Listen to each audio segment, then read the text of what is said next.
Asante Philip. Moving on away from that, in this heart-wrenching story, we delve into the tragic fate of a young woman who paid the ultimate price for love. This isn't a tale from an ancient times or a fictional story. It's a recent real-life tragedy of a girl who was killed by her own parents because she loved someone they disapproved of. Meet Newton Kimaru, also known as Kim FX, a young man from Kenya whose life was turned upside down when his girlfriend Faith was brutally murdered by her family. Their story is one of love, defiance, and unimaginable loss. In this story, we explore their relationship, the harrowing events leading up to Faith's death, and the devastating aftermath. Witnesses the personal account, the societal challenges, and a plea for understanding and compassion in matters of the heart.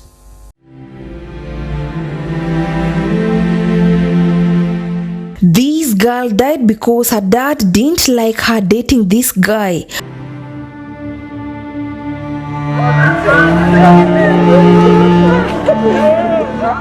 We have heard many stories about people who died because of love, like Juliet and Romeo, Saint Valentine, and others. Many of us even believe Jesus also died out of love for everyone. But this isn't a story from a book. It's about a girl who died recently because she wouldn't stop loving a guy her parents didn't approve of. That day, her father hit her really hard, and everyone nearby heard her cry out. She was hurt very badly and died in a horrible way. Don't dwell on it too much, because this guy was her boyfriend before she died, even though they didn't do anything wrong. The girl's parents didn't approve of their relationship. She had a hard life because her parents also prevented her from loving this guy. It came to a time when her mother kicked her out completely, and she had nowhere else to go, and I was the one she ran to, so the girl used to stay with me. For them, it was not enough to just torment her and kick her out. One day, her father beat her so badly, and this is how it ended up.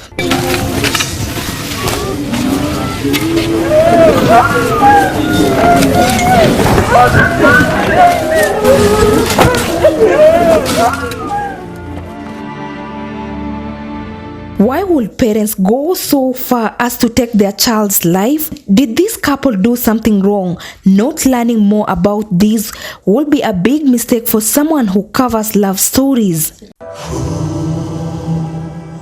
Majina ni Newton Kimaru. My name is Newton Kimaru, but people know me as Kim FX on social media. I'm 22 years old and will be 23 soon. I grew up in Kenya and finished high school.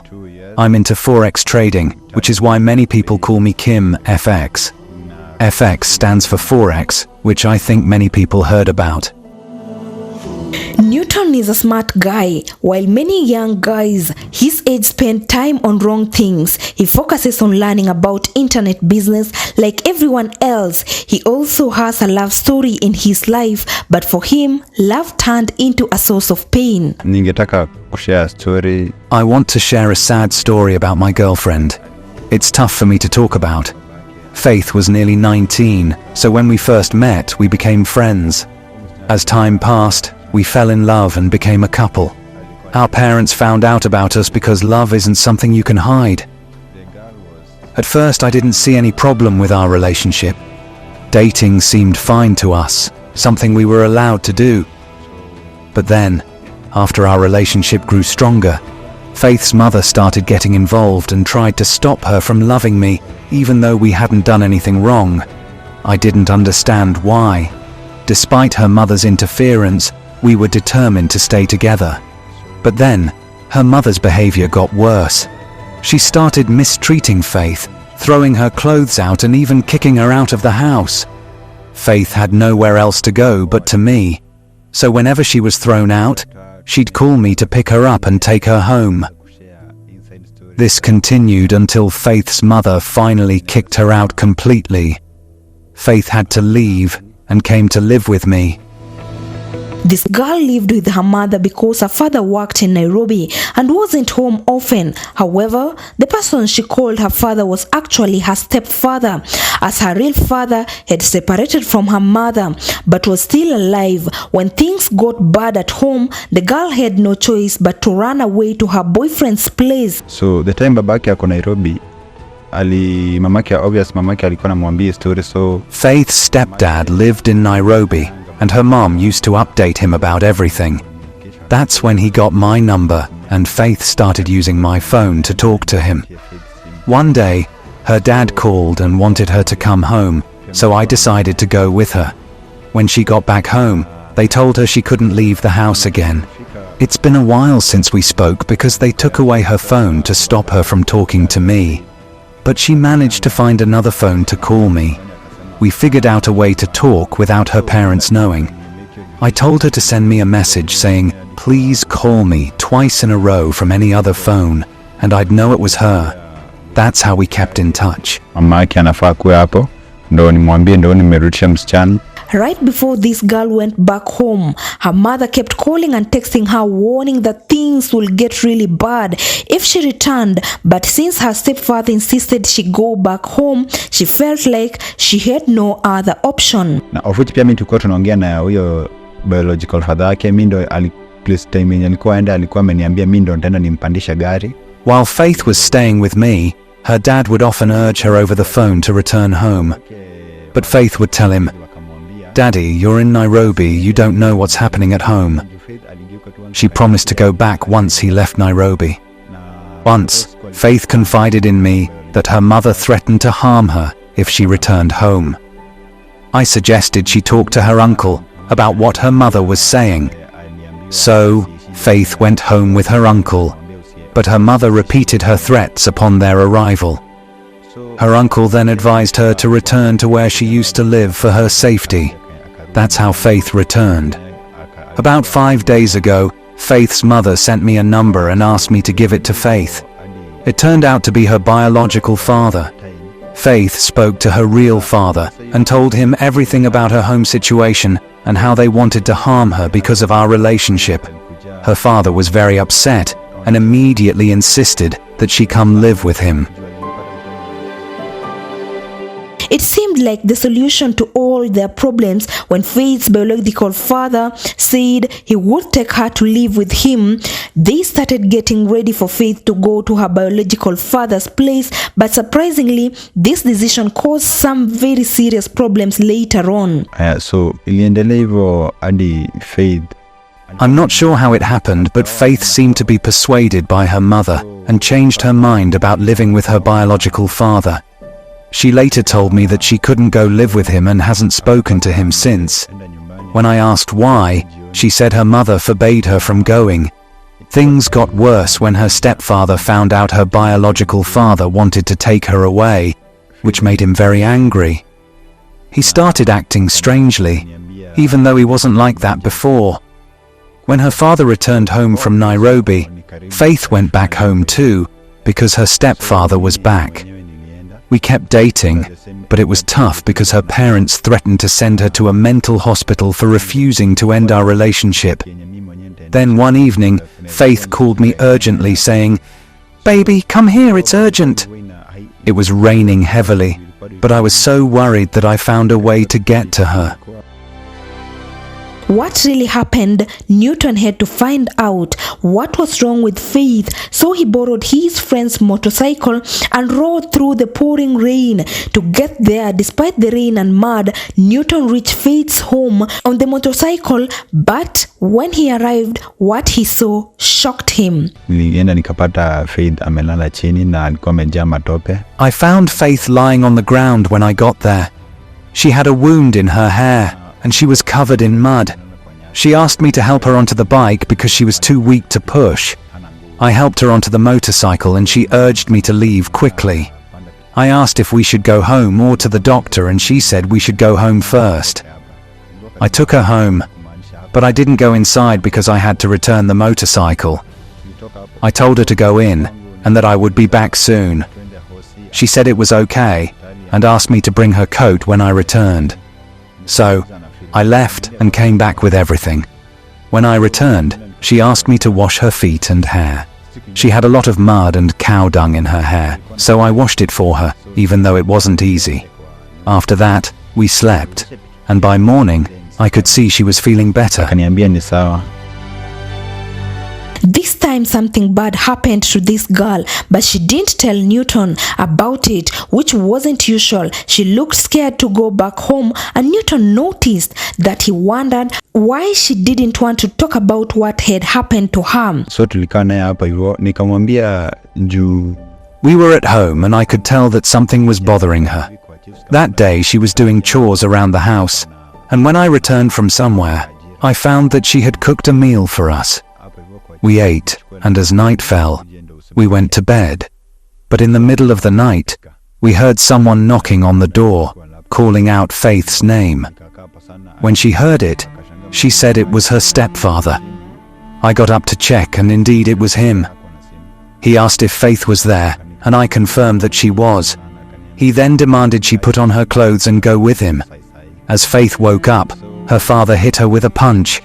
I immediately intervened, telling him not to hit her in my house. Eventually he left, saying, "I told you to break up with my daughter, but you refused to listen." After he left, he told Faith to go home, but she refused. However, feeling like I had no other choice, I urged her to go home, despite her resistance and her father's disrespect. There was no choice but to let the father take her away. The young man left behind had no clue what would come next. He thought it was just a normal thing, but little did he know it was the start of the whole new story. This turn of events was about to bring great pain. Babake alikuwa jaribu kumvuruta. I didn't try to stop him from taking his daughter away. If it was someone else, I wouldn't have let them do anything like that. I told Faith, "Let's talk tomorrow," but she refused, insisting that if she was leaving, we would go together. Her father then threatened in the Kikuyu language, "I can kill you and forget you forever." So Faith left with him, but she later told me that he was the one who hurt her when I found her lying on the ground in the mud. That was the last time I saw Faith. Since then, I haven't seen her again. They left, and I went back to sleep. The next day, I went to my friend who taught me about online trading. While I was there, someone kept calling me many times on the phone. I didn't answer to avoid disturbing others, but by 5 o'clock, I still hadn't heard anything about Faith. The man kept calling him, but he didn't think there was any problem. It seemed normal to him, but the bad news was on its way to reach him. Nilimsha naongea na simu, nikaona ameniita tena. The phone kept ringing, but I didn't pay much attention to it. As I was walking, I spotted one of my friends who rides a motorcycle. I thought maybe he wanted to offer me a ride, but I explained that I wasn't heading anywhere far. However, he seemed insistent on talking to me, so I stopped to listen. He asked me, "Have you heard?" Confused, I asked him what he meant. Then he delivered the shocking news. He had seen a police car at Faith's house, and Faith was dead. I couldn't believe what I was hearing. It felt impossible to accept. I was numb with disbelief. Without fully comprehending, I found myself heading home. Along the way, I noticed a police car and instinctively stopped to see where it was going. To my horror, it was headed towards Faith's home.